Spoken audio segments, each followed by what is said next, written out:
Shalom à tous, V'at Hashem, nous allons voir ensemble aujourd'hui quelle est la raison pour laquelle un homme, il est constamment en train de se plaindre. Pourquoi? En réalité, un homme, il est là en train de se lamenter, de pleurnicher, de se sentir déprimé, insatisfait, etc.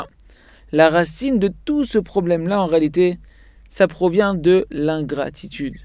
L'ingratitude, un homme, il ne sait pas reconnaître toutes les bontés que Hachem il a fait envers lui. Il ne s'est pas remercié pour ça. Kadosh Baruch Hu, il est constamment en train de regarder ce qui ne va pas. Il voit toujours les manques, les défauts, ce qui ne va pas dans sa vie, ce qu'il n'a pas. Et bien évidemment qu'il ne sait pas regarder l'intention positive dans les choses qui lui paraissent négatives dans sa vie, dans les choses qui lui paraissent manquantes dans sa vie. Il ne sait pas voir l'intention divine, positive qui est cachée dedans.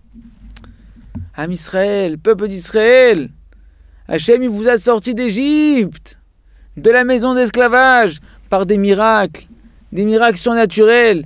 Et vous avez trouvé que dire à Moshe Rabbeinu, mais on t'a dit, Moshe, vaut mieux que tu nous laisses en Égypte. On préfère rester là-bas et travailler là-bas en Égypte. Ingrat que vous êtes.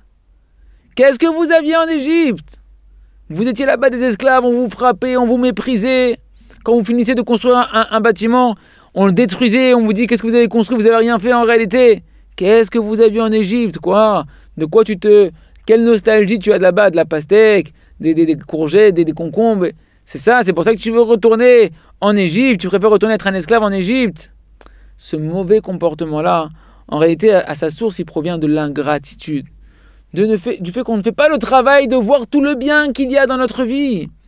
C'est pourquoi durant toutes les générations, si on regarde bien, la racine de toute mauvaise chose, ça a commencé par l'ingratitude.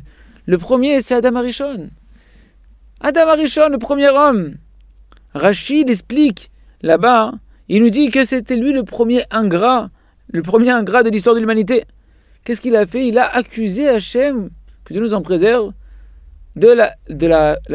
comme si Hachem c'était lui la cause de sa avéra, de sa faute. Et il a dit, Hachem, c'est la femme que tu m'as donnée, c'est la femme que tu as mis à mes côtés, c'est elle qui m'a donné le fruit interdit, et du coup j'en ai mangé. Adam Arishon a très bien pu dire, tout simplement, c'est la femme qui m'a donné ce fruit, et j'en ai mangé. Pourquoi tu dis la femme que toi, Hachem, tu m'as donnée?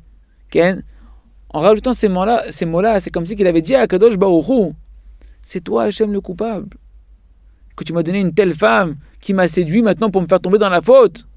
Et de là, depuis cette faute de l'ingratitude de Adam Arishon, jusqu'à aujourd'hui, toutes les fautes volontaires, involontaires, tous les égarements et tous les échecs, tout ça, ça provient en fait de notre ingratitude.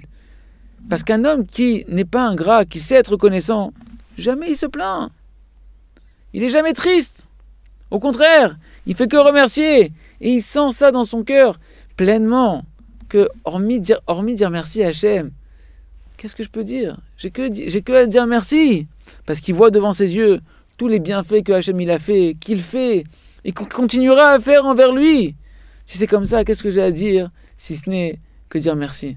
Voilà les amis, la recette pour être toujours Bessimcha, pour avoir une véritable joie de vivre.